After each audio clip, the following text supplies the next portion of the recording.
አምላክ አሜን።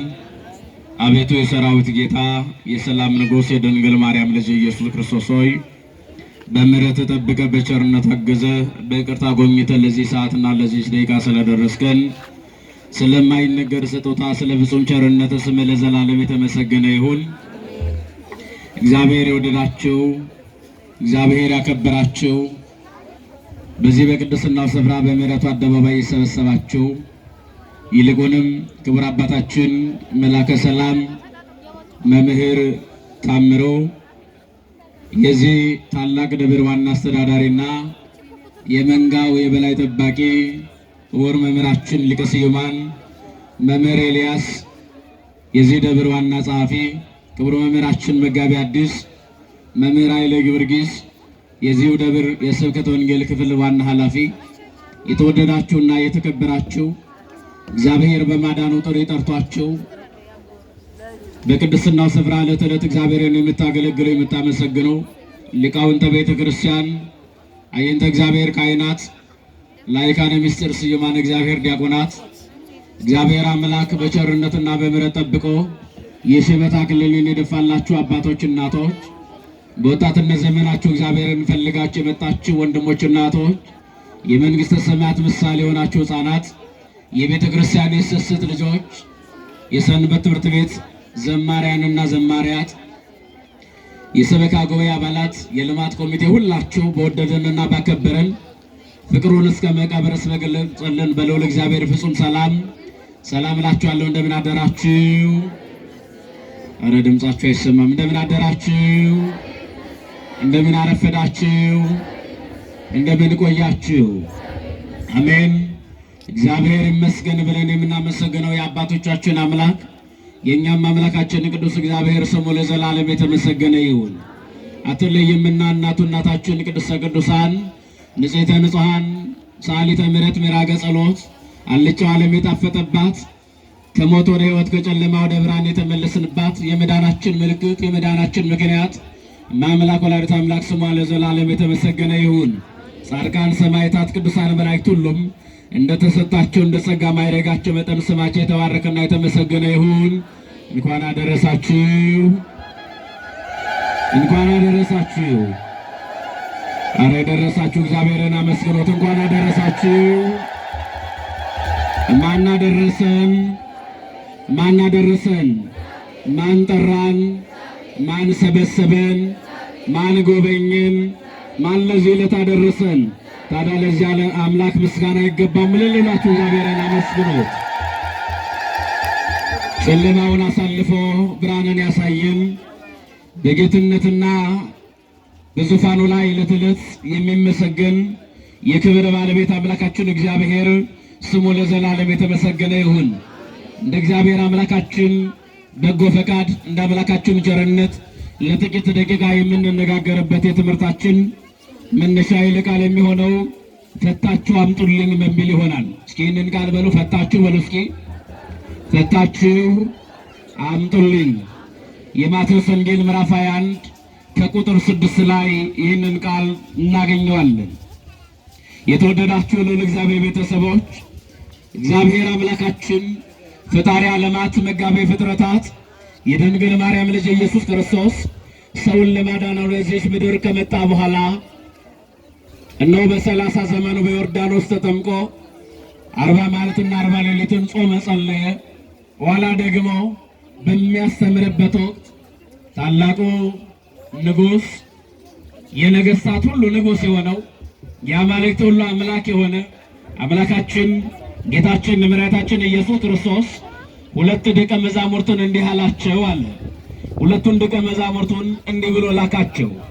እነሆ ሰው ያልተቀመጠበት ታስሮ ያሉ በግርግም ውስጥ የምታገኟቸው ሁለት አህዮች አሉ አለ። አህያይቱን ከነውርንጭላይቱ ታገኛላችሁ። እነሆ ወደዛ ግርግምም ሂዱ፣ ፈታችሁ አምጡልኝ። ለማሳጠር ነው ፈጠን እያልኩ ያለሁት። ፈታችሁ ምን በሉልኝ? እስኪ ተናገሩ። ፈታችሁ ምን በሉልኝ? ፈታችሁ አምጡልኝ። ምናልባት ጌታቸው አገኝቷችሁ ለምን ትፈታላችሁ ቢላችሁ እነሆ ለጌታ ያስፈልጉታል በሉት። ለማን ያስፈልጉታል? ለጌታ ያስፈልጉታል። ጌታቸው ያለው በምድራዊ ሲንከባከባቸው የነበረ ያ ምድራዊ ባለቤት ቢያገኛቸው ነው። ጌታቸው ያለው የነገስታት ሁሉ ንጉሥ የጌቶች ሁሉ ጌታ አምላካችን ፈጣሪ ዓለማት መጋቤ ፍጥረታት የድንግል ማርያም ልጅ ኢየሱስ ክርስቶስ ስለሆነ ነው። ስለዚህ የእነርሱ ጌታቸው ቢያገኛቸው ለምን ትፈታላችሁ? ለምን ትወስዳላችሁ ቢላችሁ እናንተ ግን እንዲህ በሉ ለጌታ ያስፈልጉታል በሉ አለ። እስኪ ጥቂት ደቂቃ ዝም በሉ። ችግር እኮ ነው ይሄ ዘንባባ ሲገኝ እናንተ ጥቂት ደቂቃ እስኪ ዘንባባ የምትሰጡ ሰዎች ዝም በሉ እሺ። ገና ነው አልተሰጠም። ስለዚህ ተባርኮ ሳይሰጣችሁ አትውሰዱ። ለዝም ብሎ የተገኘ ነገርም እኮ አይሰበስብም፣ ነውር ነው። እሺ እግዚአብሔር አምላክ ማስተዋሉን ያድለን። ስለዚህ ሄዳችሁ ፈታችሁ አምጡልኝ አለ። እነሆ ፈቱና ይዘው መጡ። አሁን ወደ ክርስቶስ ሲያመጡ ያመጡት አህያይቱን ከነውርንጭላይቱ ነው። አህያይቱን ከነምኗል ከነውርንጭላይቱ ፈተው አምጥተዋል። ለጌታ ያስፈልጉታል ነው ያለው። ውርንጭላይቱን ብቻ ፈታችሁ አምጡልኝ አላለም። እኔ ውርንጭላዋን ነው የምፈልገው አህያይቱን አልፈልግም አላለም። ፈታችሁ አምጡልኝ ያለው ሁለቱንም ነው። ስንቱን? ሁለቱንም። ይህ ማለት ምንድነው ካላችሁ እግዚአብሔር ልጆች አብዛኛውን ቅድም በንባቡ ላይ ሰምታችሁታል። ሚስጥሩን ባጭሩን ፈታችሁ አምጡልኝ አለ። አህያይቱን ከነውርንጭላይቱ ማለት እነሆ ጌታችን አምላካችን መድኃኒታችን ኢየሱስ ክርስቶስ ከኛ የሚፈልገው ምንድነው ቢባል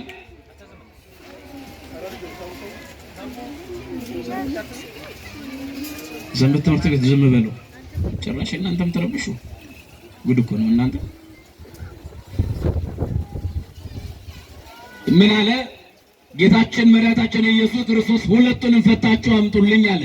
ሁለቱንም ፈታችሁ አምጡልኝ ካለ በኋላ ሁለቱም የመጡበት ምክንያቱ ምንድነው ከተባለ የመጀመሪያው እግዚአብሔር አምላካችን ከኛ የሚፈልገው የመጀመሪያው ልባችንን ነው። ምናችንን ንገሩኝ፣ ምናችንን? ሰው ሁለት ነገር አለው። ስንት ነገር? ልብና ሕዋሳት አሉት። ምንና ምን? ንገሩኝ፣ ምንና ምን? ልብና ሕዋሳት አሉት። ክርስቶስ ከኛ የሚፈልገው ምናችንን ነው?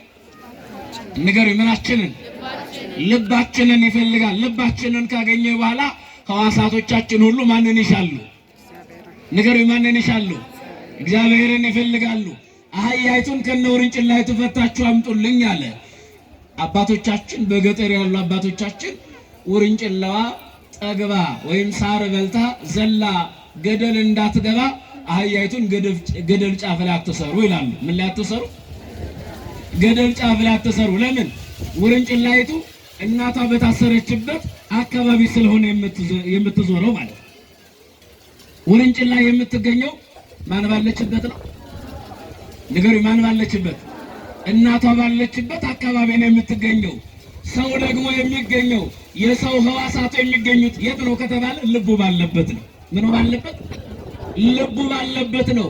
እኛን እግዚአብሔር የሚፈልገው ከኛ ምንድን ነው ከተባለ ልባችንን ነው እግዚአብሔር ከኛ የሚፈልገው።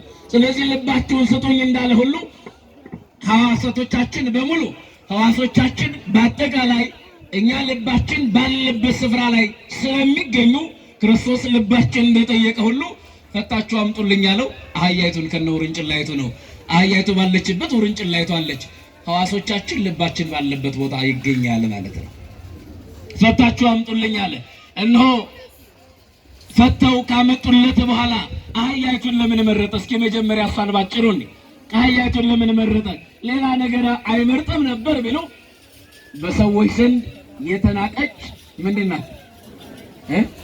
ሰው እንኳን ሰውን ሲሰድ እንደው ደካማ ሲመስለው እየተማረ ትምህርት አልገባ ቢለው የሚገልጸው ምን ብሎ ነው እያለ ነው አይደል? የሚገልጸው የደካሞች መገለጫ ሆናለች።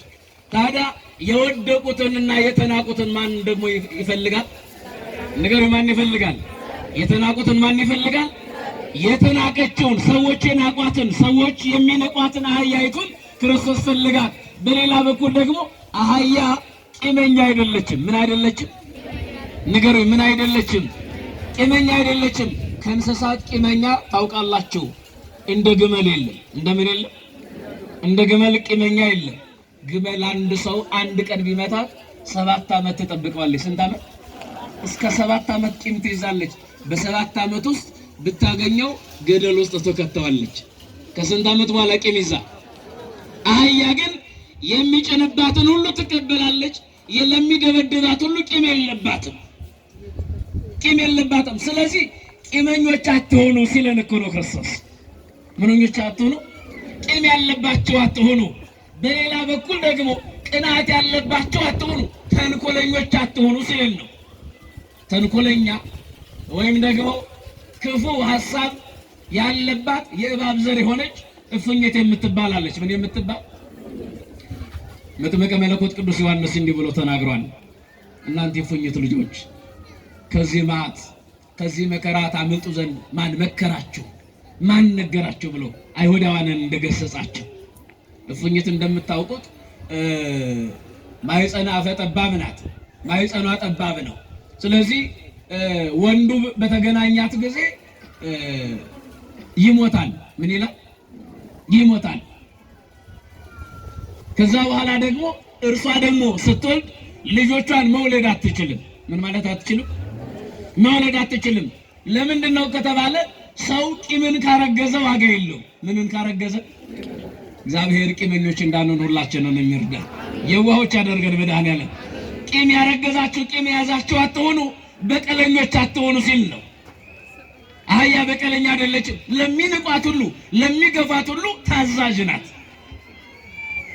የተናቁትን እግዚአብሔር ይፈልጋል። ዛሬ ፈልጎን በቅድስናው ስፍራ ማን ሰበሰበ? ንገሩ። ማን ፈልገን? ምናልባት በባይሌ ጠጋ ቤት ቢሆን ላንገባ እንችል ነበር። በነገስታቱ ቤት ቢሆን በቤተ መንግስት ቢሆን ላንገባ እንችል ነበር። ግን የነገስታት ንጉሥ የሆነው መድኃኔዓለም ዛሬ በቤቱ ሰበሰበን። ደስ ይበላችሁ፣ እግዚአብሔር ይመስገን። ዛሬ በቅድስናው ስፍራ ሰበሰበን። ያቺ እፉኝት ስትወልድ እንደ ሌሎቹ እንስሳት መገላገል አትችልም። የመውለጃዋ ጊዜ ሲደርስ ልጆቿ ውስጧን ሆድቀዋን ስለሚበሉት ትሞታለች። ልጆቹ የሚወጡት እናታቸውን በልተው ጨርሰው ነው። ምን ብለው? ቂመኞች የምትሆኑ ከሆነ በደለኞች የምትሆኑ ከሆነ ትህትና ከሌላችሁ ልክ እንደዚህ እንደ እፉኝት የራሳችሁ በቀል የራሳችሁ በደል ጠልፎ ይጥላችኋል ሲለን እኮ ነው። እግዚአብሔር በራሳችን በደል በራሳችን ኃጢአት ከመውደቅ መድኃኔዓለም ይርዳን። አረ ይርዳን። ታዲያ እግዚአብሔር ልጆች አህያይቱን ከነ ውርንጭላይቱ ፈተው አመጡለት። አህያይቱ የብሉይ ኪዳን ምሳሌ ናት። ውርንጭላይቱ የአዲስ ኪዳን። በአህያይቱ ላይ በመጀመሪያ ተቀመጠ፣ በሁለተኛም ደግሞ በውርንጭላይቱ ላይ ተቀመጠና ተመላለሰ። ለምን ቢሉ በብሉይ ኪዳን መጨረሻ በአዲስ ኪዳን መጀመሪያ ፈጣሪ ዓለማት መጋቢ ፍጥረታት ክርስቶስ ሰው ሆኖ ወደዚህ ዓለም መጣ። ክብርና ምስጋና ለአምላካችን ለእግዚአብሔር ይሁን። በአህያይቱ ውርንጭላ ላይ ተቀመጠና ተመላለሰ አለ። ምን አለ? ተመላለሰ። እነሆ በአህያይቱ ውርንጭላ ላይ በብሉይ በፈረስ ተቀምጦ አንድ ነቢይ ወደ ከተማይቱ አደባባይ ቢገባ፣ ወዴት ቢገባ? አንድ የእግዚአብሔር ነቢይ ወደ ከተማይቱ አደባባይ በፈረስ ላይ ተቀምጦ ወደ ከተማይቱ ቢገባ እነሆ ወደፊት በሚመጣው ዘመን ጦርነት እንደሚሆን አዋጅ ሲናገር ነው። ምን እንደሚሆን? ጦርነት እንደሚሆን የጦርነት ዜና አለ ማለት ነው። በአህያይቱ ላይ ተቀምጦ ከገባ ግን የሰላም ዘመን መጥቷል ሲል ነው። የምን ዘመን? ንገሩኝ፣ የምን ዘመን? ነቢያቱ ይህንን ያደርጉ ነበረ። ወደ ከተማይቱ አደባባይ ከእግዚአብሔር የተነገራቸውን ቃል ለመናገር ወደ ከተማይቱ አደባባይ ሲገቡ በአህያይቱ ላይ ተቀምጦ የገባ ነቢይ ከሆነ የሰላም ዘመን ቀርቧል ማለት ነው። ታዲያ የሰላማችን ሁሉ ወደብ የሆነ ያሸጋገረን የሞትን ባህር ቀሰን እንድንሻገር ራሱ ኃይል የሆነን ራሱ ብርታት የሆነን ራሱ ሞገስ የሆነን ጨለማውን በብርሃን የተካልን የድንግል ማርያም ልጅ ኢየሱስ ክርስቶስ በአህያይቱና በአህያይቱ ውርንጭላ ላይ ተቀመጠና ተመላለሰ። ደስ ይበላችሁ፣ እግዚአብሔር ይመስገን። ፈታችሁ አምጡልኝ አለ። እነዛ ሁለቱ እነሆ የካህናት አባቶቻችን ምሳሌ ናቸው። ካህናት አባቶቻችን አሰረ ክህነት ስልጣን ተሰጥቷቸዋል። የማሰርና የሁለቱ ስልጣን ምሳሌዎች ናቸው። የስንቱ ስልጣን? የማሰርና የምን የመፍታት። ካህናት ማሰር ይችላሉ፣ መፍታትም ይችላሉ። ይህ ስልጣን የተሰጠው ለቅዱስ ጴጥሮስ ነው። ምን ብሎ? በምድር ያሰርከው በሰማይ እየታሰረ፣ በምድር የፈታው በሰማይ ምን ያለ። እነዚህ ሁለቱ ስልጣኖች ናቸው። እነዚህ ሁለት ስልጣን ነው፣ አንድ እንዳይመስላቸው። ማሰርም መፍታትም መቻል። ብዙዎች አሉ ያስራሉ፣ መፍታት የማይችሉ ብዙዎች ይባሉ አሉ አይደል? ምን ነው ዝም አላችሁ? የሚያስሩ እኮ ብዙዎች ናቸው። አሳሪዎቻችን ብዙ ሊሆኑ ይችላሉ። ወዳጄ ከኃጢአት ማሰሪያ ማን ፈታ? ንገሩኝ፣ ማን ፈታን? ከበደል ማሰሪያ ማን ፈታን? ከዘላለም ሞት ከዘላለም መርገም ማን ፈታን? ማን አላቀቀን? ከባርነት ወደ ልጅነት ማን መለሰን? ከጨለማ ወደ ብርሃን ማን አወጣን? ይሄንን ክብር ያደለን የድንግል ማርያም ልጅ ኢየሱስ ክርስቶስ ስሙ ለዘላለም የተመሰገነ ይሁን። እና ወደ ኢየሩሳሌም እነሆ ሲገባ ትንቢት እንደተነገረ ንጉሥሽ እነሆ በአህያይቱና በአህያይቱ ውርንጭላ ላይ ተቀምጦ ወደ አንቺ ይመጣል ተብሎ ትንቢት እንደተነገረ ጌታችን አምላካችን መድኃኒታችን ኢየሱስ ክርስቶስ ወደ ከተማይቱ ሲገባ በዛ የተከተሉት ከፊት ለፊትም ያሉት ሁሉ የዘንባባ ዝንጣቢ እያነሱ በፊት ለፊቱ ይጥሉ ነበረ ነጠላቸውን። እናንተ የተናቀችው አህያ እየተነጠፈላት መሄድ ጀመረች። ምን እያለላት? ነገሩኝ፣ ምን እያለላት? ሰው የሚደበድባት አህያ ክርስቶስ ሲቀመጥባት ፈጣሪ ዓለማት ክርስቶስ ከእርሷ ጋር ስለሆነ ሰዎች እያነጠፉ አሳለፏት። የዘንባባ ዝንጣቢ። ታዲያ እግዚአብሔር ልጆች ይህ እንደው አጭሯን ምሳሌ ልንገራችሁ። ታላቁ አባት እናታችን ሳራ የመጽነሷ ጊዜ ካለፈ በኋላ እግዚአብሔር ልጅ እንደምትወልድ ሥላሴ ከነገሯት በኋላ ስትጸንስ ቤተሰቦቿና ጎረቤቶቿ ሁሉ የመውለጃሽ ጊዜ ካለፈ ካረጀሽ እና ካፈጀሽ በኋላ እግዚአብሔር ጎበኘሽ እያሉ ዘንባባ እያመጡ በፊቷ ይጥሉ ነበር አለ። ምን ይጥሉ ነበር? እግዚአብሔር ጎበኘን ሲሉ ነው። እግዚአብሔር ምን አለ? ንገሩኝ። እግዚአብሔር ምን አለን? የጎበኘን ማን ነው? እግዚአብሔር ጎበኘን። እስራኤልን የሚቤዣ ሰላምን የሚሰጥ ሰላምሽን የሚሰጥሽ ሰላምን የሚያድልሽ እነሆ ንጉሥሽ መጣ እያሉ ሕፃናቱ ሲያመሰግኑ ቅድም ሰምታችኋል አይደል? ምን ነበር ስትሉ የነበረው? ሕፃናት ሆሳዕና በአርያም ሆሳዕና በአርያም ነው አይደል? መድኃኒት ለሆነ ሆሳዕና ለዚህ ለታላቁ መድኃኒት ለታላቁ ንጉሥ በአርያም ምስጋና ይገባል እያሉ ሲያመሰግኑ ነበር ሕፃናቱ። ለዳዊት ልጅ ለሁለተኛው ንጉሥ በአርያም ምስጋና ይገባል። መድኃኒት ሆሳዕና ማለት እባክህ አሁን አድን አሁን አቅና ማለት ነው። ሆሳዕና ማለት አሁን አድን ማለት ነው። ምን ማለት ነው? እስኪ ተናገሩ። ሆሳዕና ማለት ምን ማለት ነው? አሁን አድን አሁን አቅና ማለት ነው። የዳዊት መዝሙር 117 ላይ እባክህ አሁን አድን አሁን አቅና ማለት ነው። ዓለማትን ሁሉ የፈጠረ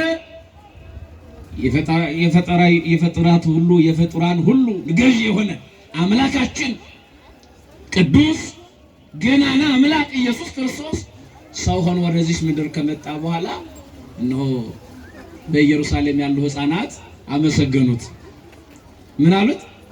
ሕፃናት አመሰገኑት። ሕፃናቱ ሲያመሰግኑ አይሁዳውያን ተሰበሰቡና እንደዚህ አሉ፣ ለምን ልጆችን እነዚህን ሰዎች ሁሉ ዝም አታስብላቸው? እነዚህ ሕፃናት እየረበሹ ነው አሉ። ምን እያሉ ነው? ምን እያሉ ነው?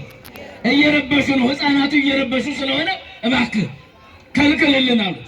ኢየሱስ ክርስቶስ ደግሞ እንዲህ አላቸው፣ እነዚህን ሕፃናት ዝም ብታስብሏቸው የቢታንያ ድንጋዮች ያመሰግናሉ። ድንጋዮች እንኳን ሳይቀሩ ያመሰግናሉ አለ። ምኖች ሳይቀሩ? ድንጋዮች ሁሉ ሳይቀሩ ያመሰግናሉ አለ። ወዳጄ እኔ እናንተ ብናመሰግነው ባናመሰግነው የሚጎልበት አንዳች ነገር የለም። በባህሪው ምስጉን ነው። በባህሪው ምንድነው? ነገሩ ምንድነው? በባህሪው ምስጉን ነው። እንዲሁም ደግሞ ሰው ባያመሰግነው ሌሎች ፍጥረታት ያመሰግኑታል። ሰው ባያውቀው በቤተልሔም በተወለደ ጊዜ ሰው ቦታ ባይሰጠው አርግና ላይ ምን አድርገውታል? በስትንፋሳቸው አሙቀውታል። የፈጠራቸውን አምላካቸውን አውቀዋል። ሰው ባያመሰግነው የቢታንያ ድንጋዮች አመሰገኑት። ክብርና ምስጋና ለአምላካችን ለእግዚአብሔር ይሁን። ስለዚህ ምን አለ? ይህ አምላካችን ክርስቶስ ፈታችሁ አምጡልኝ አለ። ምን ብላችሁ አምጡልኝ? ዛሬ የምንፈታበት ዕለት ነው። ምን የምንልበት ነገር? ምን የምንልበት? ከዛሬ ጀምሮ እስከ ቀዳሚ ስዑር ድረስ ምን የለም? ሰው ቢሞት ምን የለም? ፍትሐት የለም። ዛሬ ፍትሐ ዘወልድ ተደግሞ ምን እንባላለን? እግዚአብሔር ይፍታ። ካህናት አባቶቻችን ስርዓቱን ሲያደርሱት ነው ያደሩት አይደል? ዳዊት ሲደገም ዛሬ ሁላችን ተፈተን እንሄዳለን። የፈታን ግን ማን ነው? ንገሩ፣ ማን ነው? እግዚአብሔር ፈቷችኋል? እርግጠኞች ናችሁ? አደራ እንደ ቀበሮ እንዳንሆን ደስታችን እንደምን እንዳይሆን፣ እንደ ቀበሮ እንዳይሆን። ክፉ ደስታ የቀበሮ ደስታ ነው። የምን ደስታ ነው? የቀበሮ ደስታ። ቀበሮ አንዲት ነገር አላት። በጣም የሚገርመው ነገር ቀበሮ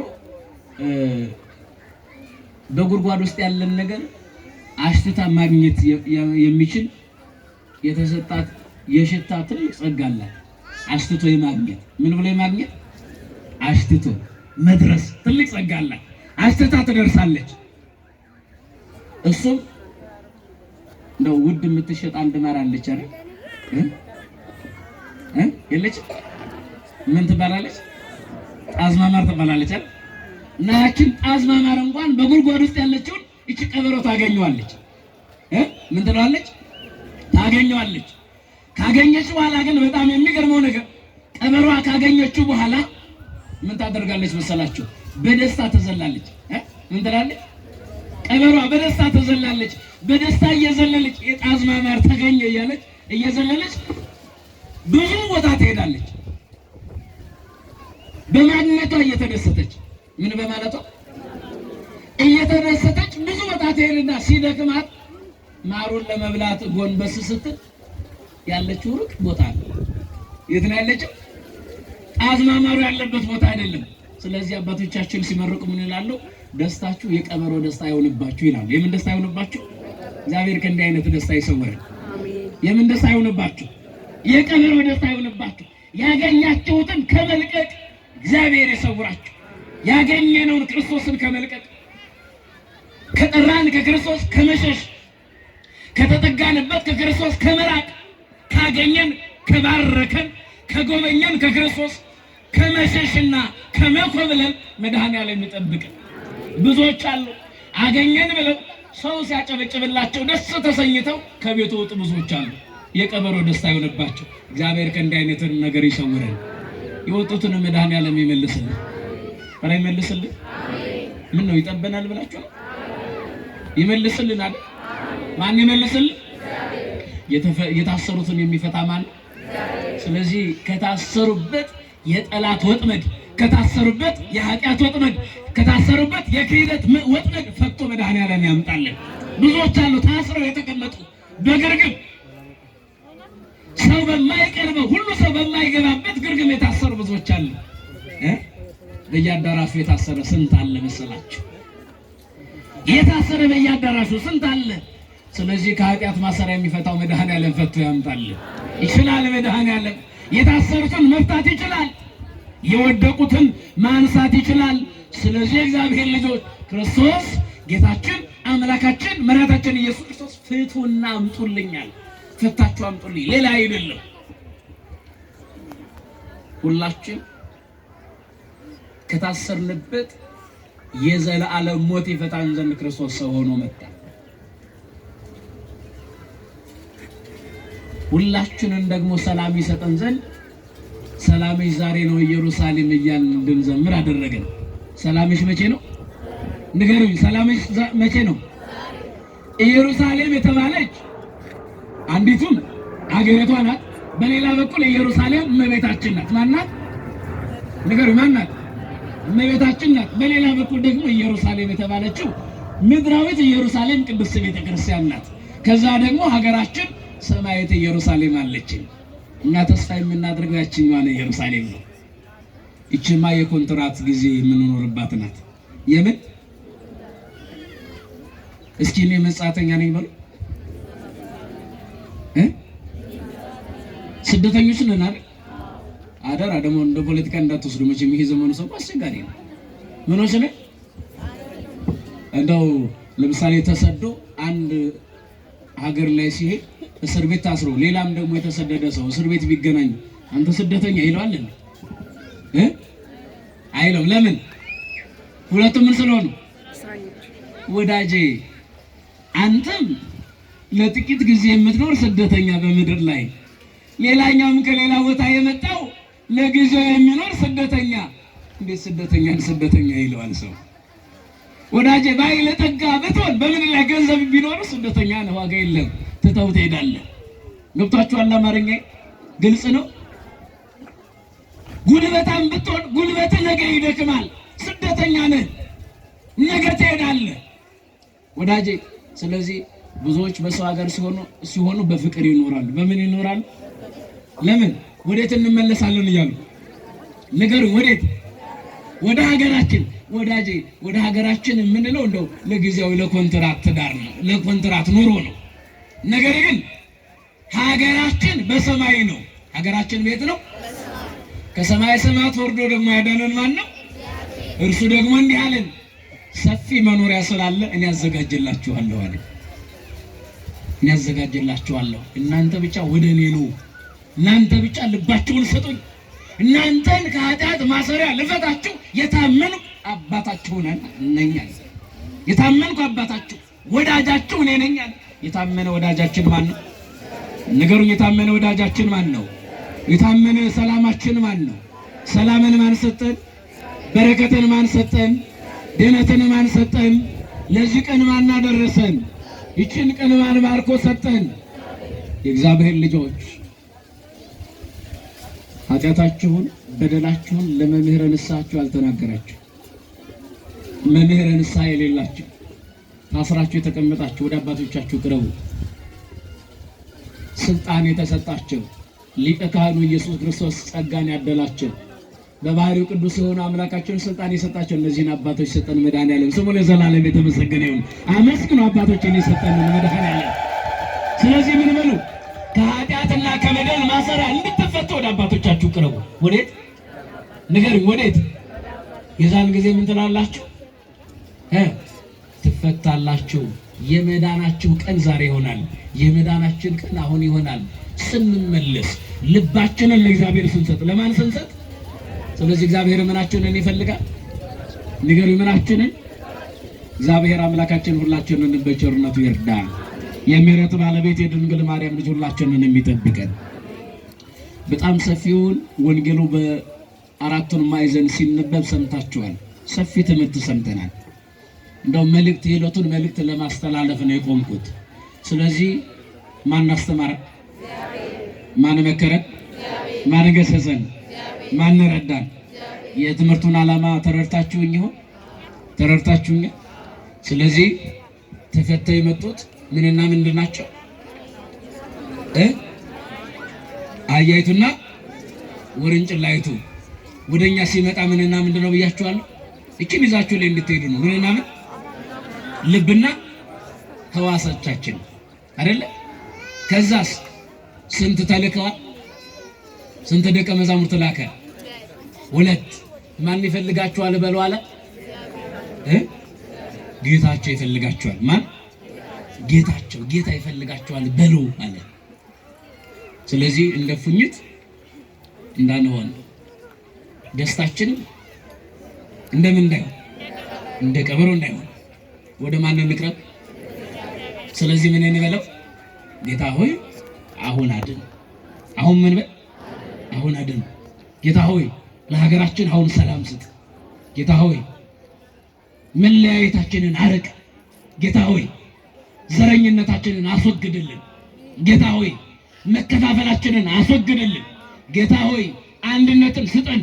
ጌታ ሆይ የፍቅርን ሸማ አጎናጽፈን። ጌታ ሆይ በአንድነት የምንኖርባት ሀገር እንጂ የምንለያይባት ሀገር አታደርግብን። ጌታ ሆይ አባቶቻችን የሚከበሩባት ሀገር አድርግልን። ጌታ ሆይ ካህናት የሚከበሩባት ሀገር አድርግልን። ጌታ ሆይ ልጆቻችንን በጥበብ በሞገስ አሳድግልን። ጌታ ሆይ አሁን አድን፣ አሁን አቅና፣ የጠመመውን ማንነታችንን አስተካክለው እንድንል መድኃኔዓለም ይርዳን። ማን ይርዳን? ያስተማረን የመከረን የገሰጸን የድንግል ማርያም ልጅ ኢየሱስ ክርስቶስ ስሙ ለዘላለም የተመሰገነ ይሁን። የተቀመጣችሁ ብድግ በሉ። ተቀምጦ ሰላምን ሰጥቶ በረከትን ሰጥቶ ድህነትን ሰጥቶ ጸጋና ክብርን አድሎ በሕይወት በጤና እንዲጎበኘን የታመነው አምላክ ወደኛ እንደመጣ አሁንም በበረከት ወደ ቤታችሁ ይግባላችሁ። አሜን በሉ። በቸርነት ወደ ቤታችሁ ይግባላችሁ። በፍቅር ወደ ቤታችሁ ይግባላችሁ። ትዳራችሁ፣ ስራችሁ ችግር የበዛበት ውጣ ወረድ የበዛበት መድኃኔዓለም ያስተካክለላችሁ። በትዳራችሁ ሰላም ያጣችሁትን መድኃኔዓለም ለትዳራችሁ ሰላምን ይስጣችሁ። ልጅ ለሌላችሁ የተባረከ የተቀደሰ በጎ የሆነ ፍሬ ይስጣችሁ። ልጅ ላላችሁ ልጆቻችሁን ባርኮ ቀድሶ በጥበብ በሞገስ ያሳድግላችሁ። ሰው እንደ ማር እንስሳ እንደ ሳር ይውደዳችሁ። ጸጋና ሰላም ይብዛላችሁ። አሜን በሉ። ማን ይጠብቀን? ማን ይርዳን? ማን ይጎብኘን? ሁልጊዜ ስትጸልዩ እንዲህ በሉት። ጸሎት ታውቃላችሁ 3 ክፍል አለው። የመጀመሪያው ምስጋና ነው። ሁለተኛው ጸሎት ነው። ሶስተኛው ልመና ነው። መጀመሪያ እግዚአብሔር ይመሰገናል። ከዛ በኋላ ደግሞ ምን ይደረጋል? ጸሎት ይቀርባል። ስለ ሀገር፣ ስለ ቤተሰብ፣ ስለ ልጅ፣ ስለ ስራ፣ ስለ ተለያየ ነገር ይጸልያል። ከዛ ደግሞ ምን ይደረጋል? ልመና አለ። ስጠኝ ስጠኝ ስጠኝ የሚባለው ብዙ ጊዜ ግን እየመጣን የምናስቀድመው ምን እንደሆነ ስጠኝ እና መስፈርቱ እንዳይጓደል ብዬ ሰምታችሁ ይሁን በቅደም ተከተል ይሁን። እሺ አሁን እንዲህ ነው አለናችሁ። በዓል ነው።